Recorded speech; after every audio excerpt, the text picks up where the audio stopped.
Selamat petang, Anda menyaksikan Klik Indonesia Petang, Kamis 27 Februari 2025 bersama saya, Happy Guritman. Dan berikut kita simak dua informasi utama pada petang ini.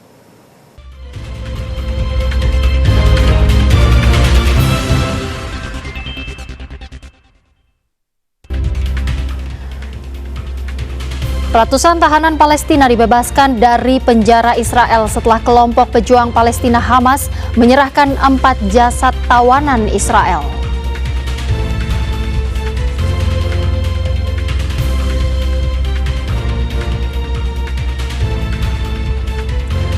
Puluhan warga negara Indonesia yang diselamatkan dari pusat penipuan di Myanmar dipulangkan melalui Thailand.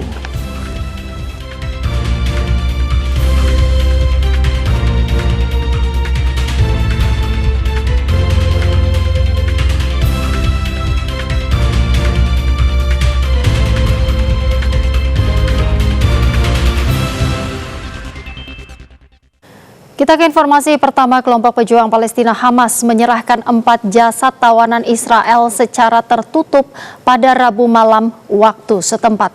Jasad tawanan Israel selanjutnya dibawa ke pusat forensik di Tel Aviv, Israel.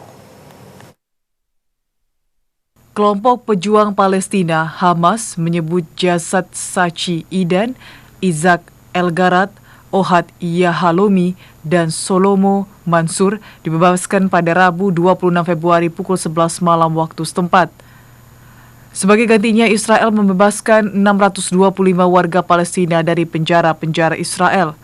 Hamas menyatakan penyerahan 4 jasad tawanan Israel dilakukan secara tertutup agar Israel tidak berdalih menunda atau menghalang-halangi pembebasan warga Palestina. Israel mengonfirmasi penyerahan itu pada Rabu malam. Usai 4 jasad tawanan Israel diserahkan oleh pejuang Palestina, Hamas, iring-iringan mobil yang mengangkut jasad para tawanan dan pengawalnya memasuki kompleks pusat kedokteran forensik nasional di Tel Aviv, Israel. Gencatan senjata antara Israel dan pejuang Palestina Hamas di Gaza mulai berlaku pada 19 Januari dan sebagian besar telah terlaksana meskipun ada banyak kemunduran. Namun fase pertamanya akan berakhir minggu ini dan nasib fase berikutnya yang bertujuan untuk mengakhiri perang di Gaza masih belum jelas.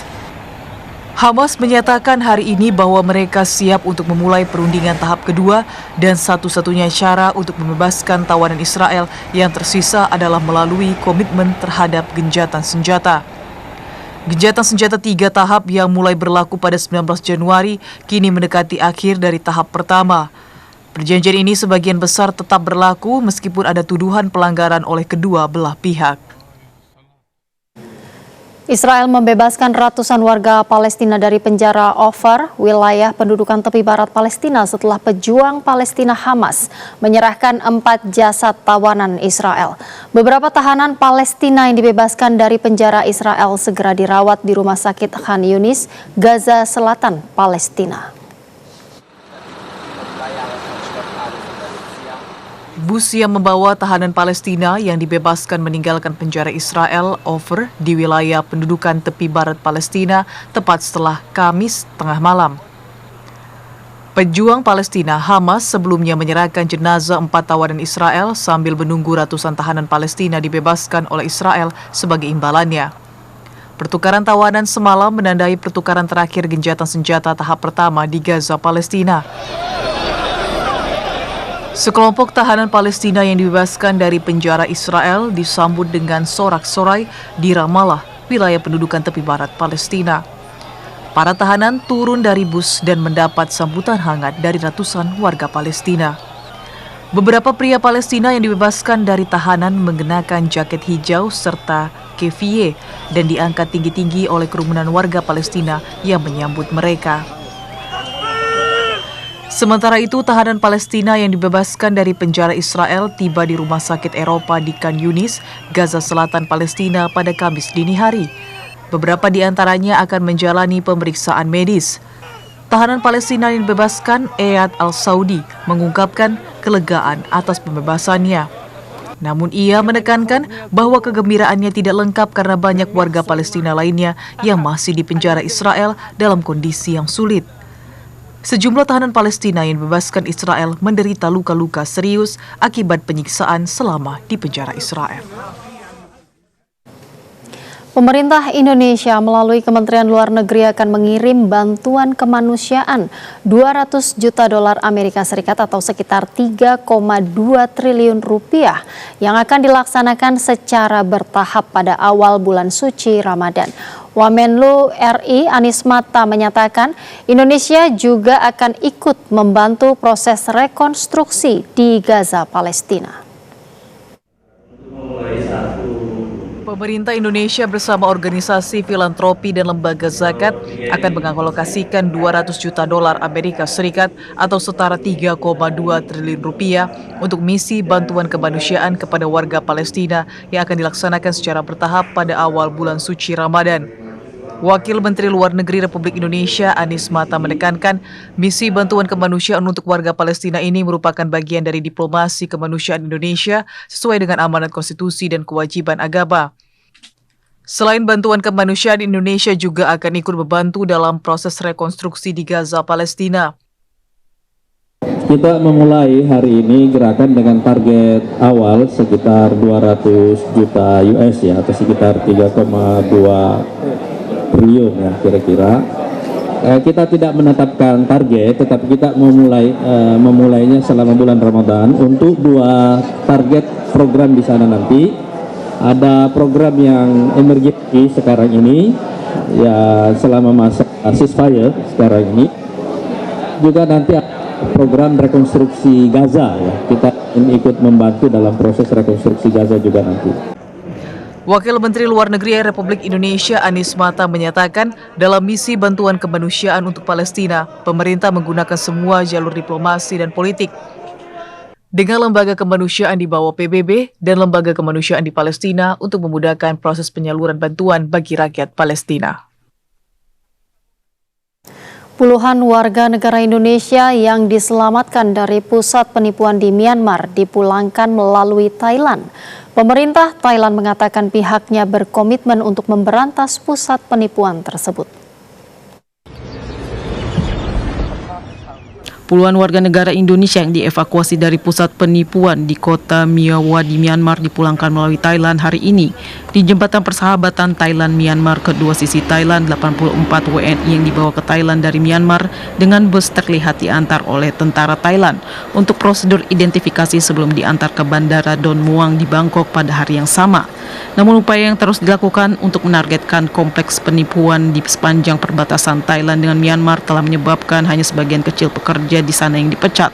Anggota parlemen oposisi Thailand menyerukan langkah-langkah yang lebih komprehensif untuk memberantas industri ilegal yang sedang berkembang pesat. Rangsiman Rome, tokoh utama Thailand, yang menyerukan tindakan terhadap kegiatan ilegal di perbatasan yang telah menipu warga Thailand hingga ratusan juta dolar.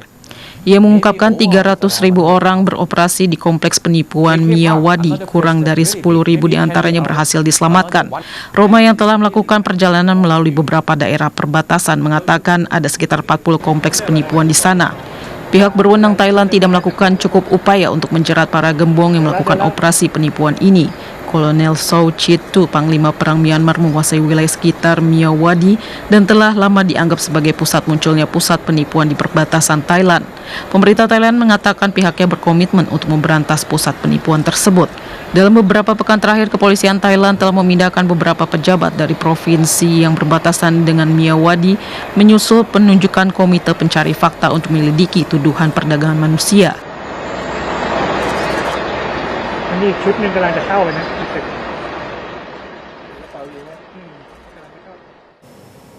Presiden Prabowo Subianto memimpin upacara Parade Senja yang digelar di Akademi Militer Magelang, Jawa Tengah. Parade Senja ini digelar sebagai bagian dari rangkaian kegiatan retret kepala daerah se-Indonesia yang digelar pada 21 hingga 28 Februari 2025. Presiden Prabowo Subianto memimpin langsung upacara Parade Senja dan penurunan bendera merah putih dalam agenda pembekalan atau retret kepala daerah yang digelar di Magelang, Jawa Tengah. Parade Senja itu diikuti oleh seluruh kepala daerah yang telah dilantik. Ribuan taruna juga dilibatkan dalam Parade Senja tersebut.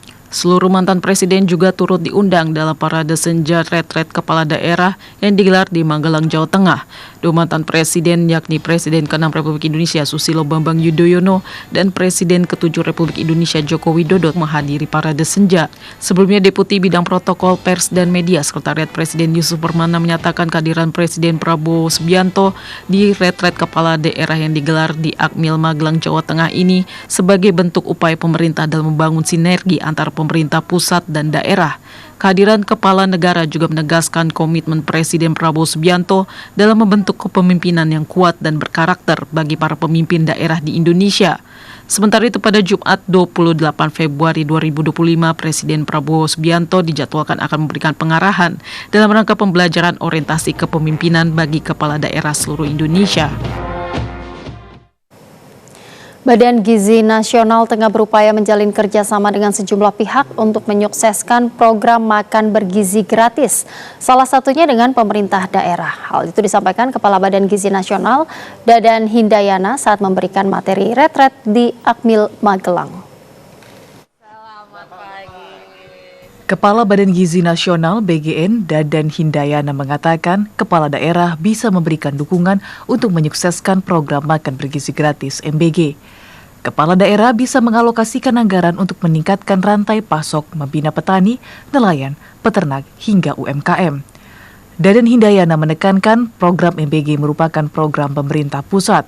Adapun anggarannya bersumber dari anggaran pendapatan dan belanja negara (APBN). Program MBG diharapkan mampu memicu meningkatnya sirkulasi ekonomi di daerah karena melibatkan para petani hingga pengusaha lokal. Kepala BGN berharap program ini dapat didukung oleh para kepala daerah. Hal itu disampaikan Kepala BGN sebelum memberikan materi di retreat kepala daerah yang digelar di Akmil Magelang, Jawa Tengah hari ini. Pak Presiden selalu menyampaikan bahwa makan bergizi adalah langkah strategik untuk menyiapkan SDM berkualitas di masa depan. Dan saya menyampaikan data-data yang terkait mendukung pernyataan Presiden tersebut, sehingga mendapatkan pemahaman yang sama dari seluruh kepala daerah, mulai dari gubernur sampai wali kota dan bupati. Dan kami memberikan penjelasan bahwa ini adalah program makan bergizi merupakan investasi terbesar pemerintah Indonesia di dalam menyiapkan SDM berkualitas menyongsong generasi emas 2045. Kepala BGN Dadan Hindayana menilai program MBG berperan dalam memperbaiki kualitas gizi anak-anak untuk menjadi sumber daya manusia SDM yang produktif di tahun 2045.